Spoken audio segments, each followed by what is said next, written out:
Assalamualaikum warahmatullahi wabarakatuh. Waalaikumsalam warahmatullahi wabarakatuh. Salam sejahtera untuk kita semuanya. Salam Om Swastiastu, Namo Buddhaya, salam kebajikan, Rahayu, Rahayu, Rahayu.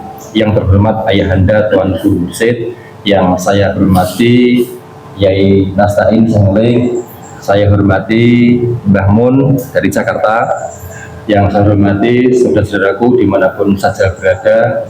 Puji syukur alhamdulillah pada kesempatan yang baik ini kita akan melanjutkan tentang statement yang dilontarkan oleh Bapak Menteri Agama, yaitu Profesor Nasaruddin Umar. Ya, tadi yang pertama sudah kita jelaskan atau kita sampaikan tentang pusat peradaban Islam di dunia, ya, yang diimpikan itu berada di Indonesia. Kemudian yang kedua ini, season kedua ini kita akan menyampaikan tentang sistem pendidikan berbasis ilmu buduri dan usuli, ya.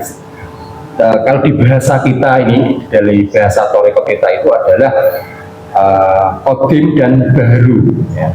Bagaimanakah yang dimaksud itu Baru dan yang dimaksud dengan Qadim, ya. Mungkin disampaikan siapa dulu nih, Pak? Boleh. Ya. Yang ilmu ini, ya, pertama akan disampaikan oleh Mbah Mun. Semoga waktu dan tempat kami persilakan Mbah Mun. Terima kasih Pak TNI Ngaji Ma'rifat. Assalamualaikum warahmatullahi wabarakatuh. Waalaikumsalam warahmatullahi wabarakatuh. Salam perdamaian dunia, salam kebahagiaan bagi semesta, salam akal sehat dan nalar tinggi. Karena ini kita akan membahas tasawuf dalam perspektif ilmiah wa amaliyah. Menarik sekali tadi bahasan kali ini. Kita sangat support, kita sangat senang dan gembira atas statement dari Menteri Agama Bapak Profesor Nasaruddin Umar. Beliau punya gagasan bahwa dalam pendidikan ini tidak hanya fokus pada kecerdasan intelektual, tetapi dia harus lengkap, huduri dan khusuli, antara otak kanan dan otak kiri, antara yang jasmani dan rohani. Nah, alhamdulillah di ilmu ini bahkan kita sudah melampaui dari itu, karena kita tidak hanya bicara ilmu dalam perspektif duniawi yang dibatasi oleh ruang dan waktu, tetapi kita memahami ilmu dalam perspektif beda dimensi di alam dunia yang baharu dan dimensi di alam di atasnya itu alam qadim. Ini menjadi satu bahasan yang penting, yang pokok dalam ilmu ini. Jadi kami berkeyakinan bahwa teknologi saat ini sudah sangat-sangat materialistis. Semua teknologi, semua ilmu pengetahuan lebih kepada eksplorasi yang sifatnya jasad, untuk menyenangkan kebutuhan jasad saja, sementara kebutuhan rohaninya menjadi kering, ditandai dengan berbagai kemajuan-kemajuan teknologi, atau yang terakhir dikenal dengan artificial intelligence, kecerdasan buatan. Dalam wujud nyatanya nanti akan ada semacam robot-robot yang bisa menggantikan fungsi manusia, atau chip-chip yang bisa ditanamkan di akal manusia. Dan kalau manusia masih tetap bertahan dengan mengandalkan ilmunya, dengan mengandalkan akalnya, pasti akan kalah oleh robot. Karena menurut literasi yang saya baca, kecerdasan robot itu bisa 10.000 kali lipat daripada kecerdasan manusia. Artinya manusia akan kalah. Makanya di ilmu ini adalah ilmu yang mempelajari ruhani.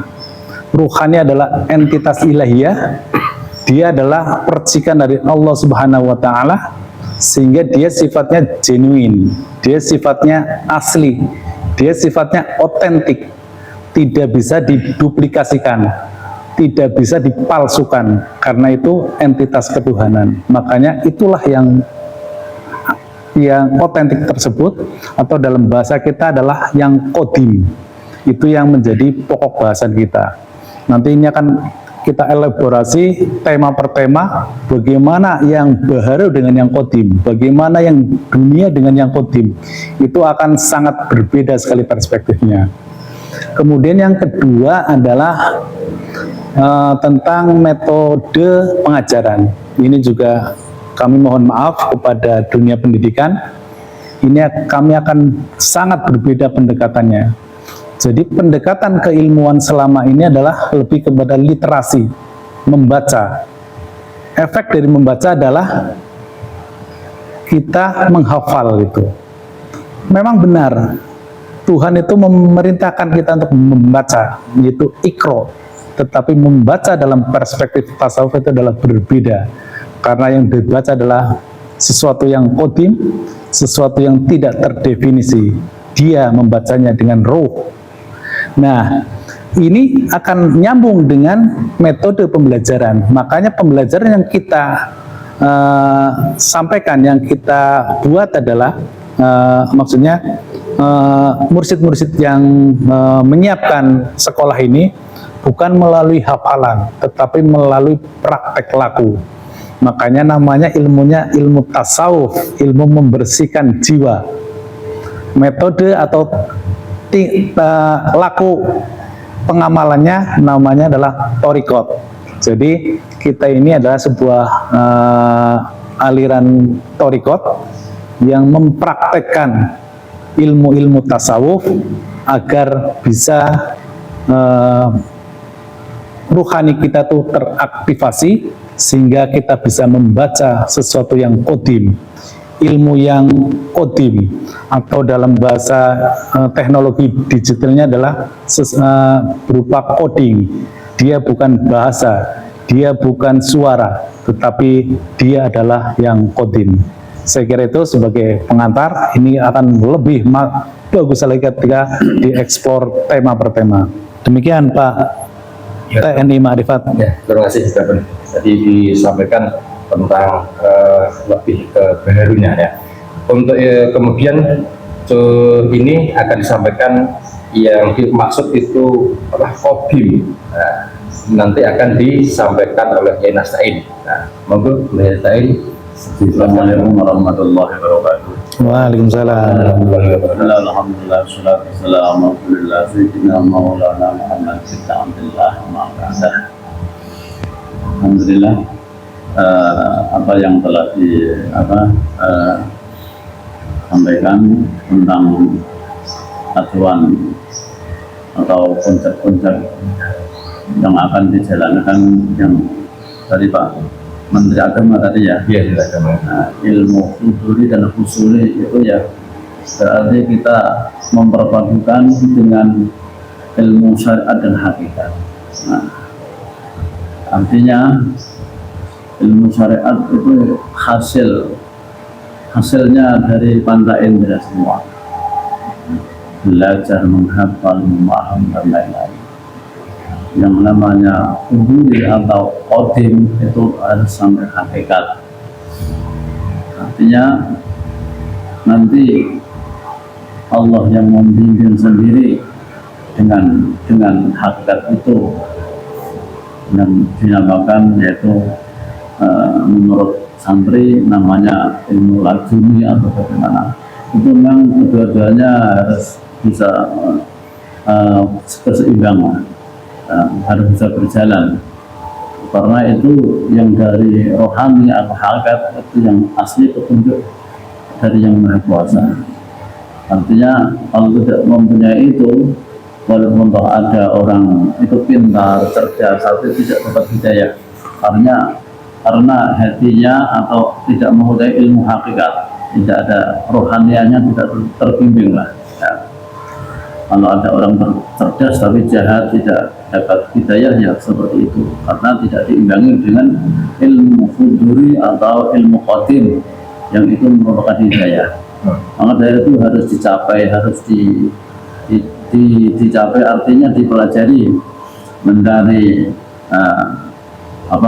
mursyid atau pembimbing rohani untuk bisa membimbing rohaninya supaya bisa terbimbing dan dikenalkan Allah, otomatis nanti akan diberi pengetahuan oleh Yang Maha Kuasa sendiri.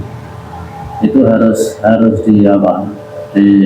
diketahui juga oleh semua manusia yang di dunia ini, yang ingin bahagia dunia akhirat, tentu harus ada bimbingan ilmu itu.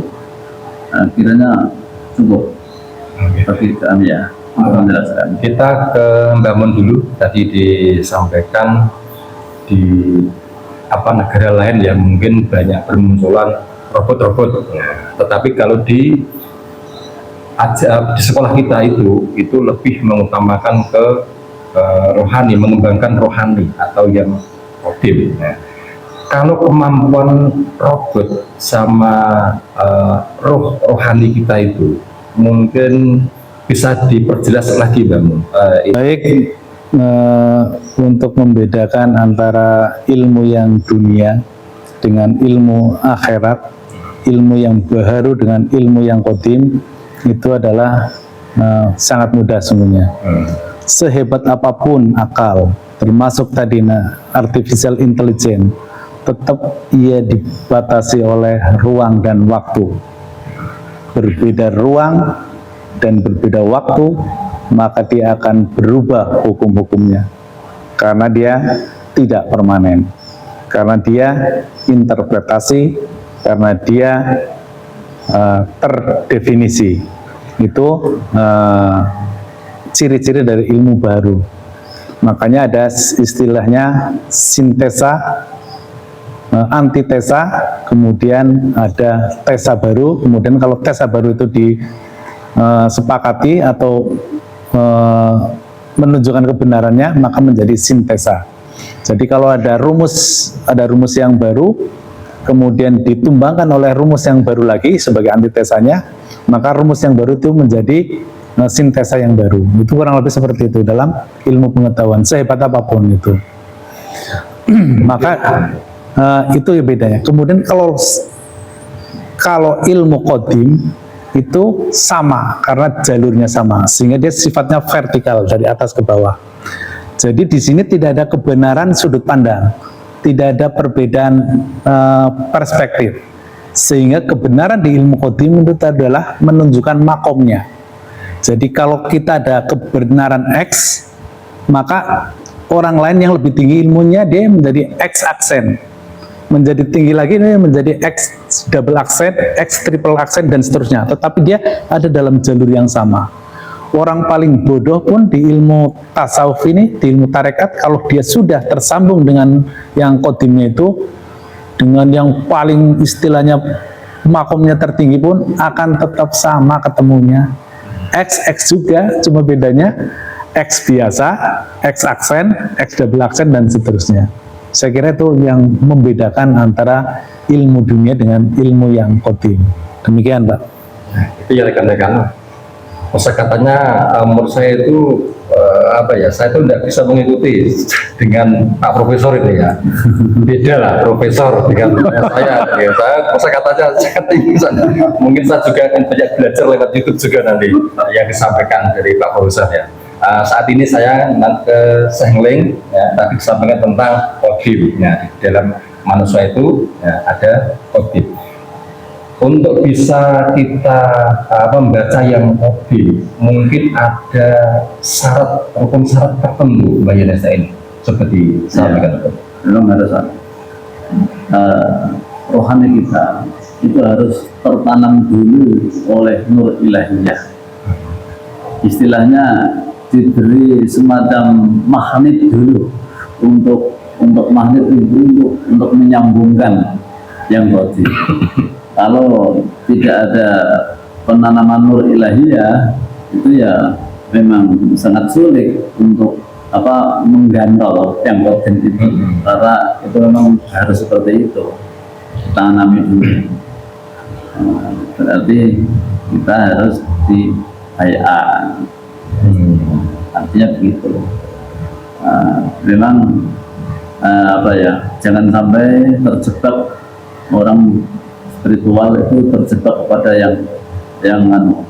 yang level bawah, istilahnya apa ya, infra level infra itu. Dan berinfra itu sesuatu yang dikendalikan dengan keinginan dan akal dan nafsu, itu dia terjadi seperti itu jauh dari ilmu ini yang diajarkan di tarekat. Jadi kita mencari guru harus hati-hati juga, harus bersanad juga, tidak asal orangnya keramat. Tidak asal orangnya keramat. Itu keramat kalau di sini itu tidak pokok, tidak penting. Justru sanad guru itu yang paling utama. Gurunya ketemu dengan guru sampai guru Nabi Muhammad, rohaninya juga sama, nyambung sama rohaninya Nabi Muhammad Rasulullah. Itu yang penting di situ. Itu hanya ditemukan di jalur tarekat ya. Maka kita kalau mengamalkan wirid-wirid itu harus hati-hati, tidak asal wirid, karena wirid itu kalau tidak ada sanad itu bahaya, bisa disamber iblis atau disamber kodam nanti. Adanya ya kodam, seumpama kelihatan mustajab ijabah, yang ijabah ya kodam itu, karena tidak nyambung. Apapun amalan wirid yang tidak sampai sanadnya ke Rasulullah Muhammad ya tetap tidak ada apa-apanya. Itulah pentingnya bersanad, berguru, itu di situ. Itu akhirnya nanti ada mendapatkan kepahaman atau racuni bahasanya, itu ya seperti itu, karena itu memang dari roh yang sudah terbimbing, terbina. Tapi kesadaran roh yang dimenangkan, tidak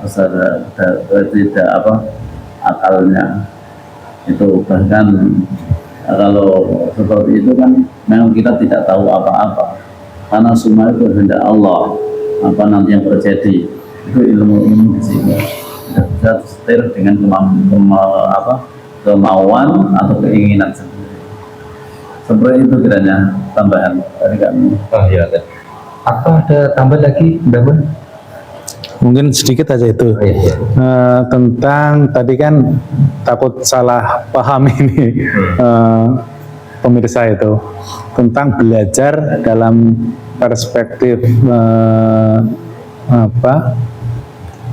meniru atau praktek dengan literasi itu. Jadi kita itu hampir terlalu banyak dengan literasi, termasuk beragama.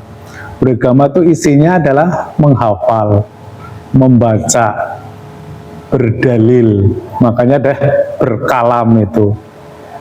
Jadi perspektifnya berbeda. Kalau di tasawuf itu kita mencontoh, meniru, jadi nggak terlalu banyak teori. Misalnya ketika Rasulullah sebelum mendapatkan wahyu kan beliau bolak-balik berkhalwat di Gua Hiro itu hampir 6-7 tahun. Itu adalah sebuah laku. Tetapi begitu beliau mendapatkan Al-Quran, umat yang sekarang bukan mengikuti pola yang dijalankan oleh Rasulullah, berdiam diri, merenung, berkontemplasi, atau di ilmu ini adalah bersuluk itu tidak pernah malah membaca, lagi ngapalin lagi. Coba bayangkan ini ya, sederhana saja. Kalau saya bisa menghafal Al-Quran, terus kemudian hadis yang banyak itu, ketika pada umur 80 tahun saya pikun, itu statusnya gimana? Karena itu tidak kodim. Bahkan jangankan sampai umur 80 tahun, ketika tidur saja sudah lupa. Makanya ini menghimbau, benar-benar itu menghimbau, itu ruhani itu kodim, itu dia akan ketika masih tertancap di dalam tubuh kita, ya tubuh kita akan mengikuti. Ketika terlepas, ya kodim itu ya tetap akan ada karena dia entitas ketuhanan, jadi dia tetap kekal gitu. Saya kira itu. Maka katanya Guru kami ya, ayahanda begini, carilah ilmu, dan ilmu itu kau tidur kau masih, kau ngantuk pun masih, kau mati pun Bahkan mati pun masih. Nah itu. ini ilmu di sini. Saya kira ini perlu dikampanyekan karena kita tidak ada kematian kalau di level rohani. Nah itu menarik sekali ini Pak Tendi. Ya, roh kita itu bisa zikir sendiri dan ibadah sendiri. Nah, ilmu itu, ilmu itu yang Ya, demikian yang sudah kita saksikan bersama. Pada intinya kita mendukung statement atau harapan yang disampaikan oleh Bapak Menteri Agama Profesor Nasaruddin Umar, ya, pada intinya menginginkan Indonesia ini sebagai pusat peradaban Islam sedunia, ya. Nah, potensi-potensi itu sudah ada di Indonesia ini, ya. Bolehlah di dalam pendidikan mungkin umum, pendidikan yang Islam, ya. Boleh dari kita nih, Mbah Mun, mungkin bisa bisa kita sisipkan atau kita dikasih kolaborasi atau dikasih waktu untuk menyampaikan di setiap pendidikan dimanapun lah di Indonesia ini, ya. Karena kita itu di dalam sekolah kita itu menggandeng unsur yang mutlak, ya. Jadi kita memahami ilmu apapun itu kita sangat mudah, begitu Mbak Mungkin. Karena ketemu codingnya. Nah, kalau kita menggandeng ilmu mutlak atau kodim, ilmu apapun kita bisa akan dipahamkan, ya. Demikian untuk lebih jelasnya kesimpulan monggo ya, kesimpulan masing-masing ya, karena dari bahasanya Pak Profesor ini juga saya tidak menjangkau di akal saya, dan kemudian dengan kodim ini sebenarnya juga susah untuk dijelaskan, karena itu ilmu kita adalah ilmu praktek atau ilmu kita mengalami sendiri. Setelah mengalami kita akan dipahamkan secara melalui kodim tadi, ya. Ini sebenarnya masih banyak yang perlu kita bicarakan, ini sangat luar biasa terkait dengan apa yang disampaikan oleh Bapak Menteri Agama. Nanti kita akan bahas teruslah, ya, sebagai wujud kita bangsa Indonesia ini, kita juga mendukung program-program dari pemerintah, ya. Demikian yang kita sampaikan. Salam kebangkitan agama tauhid, salam ma'rifat ilmiah nalar tinggi, thariqah nasabaniah qalibiyah ilahi anta maksudi waridu kamatlubi. Wassalamualaikum warahmatullahi wabarakatuh. Waalaikumsalam warahmatullahi wabarakatuh.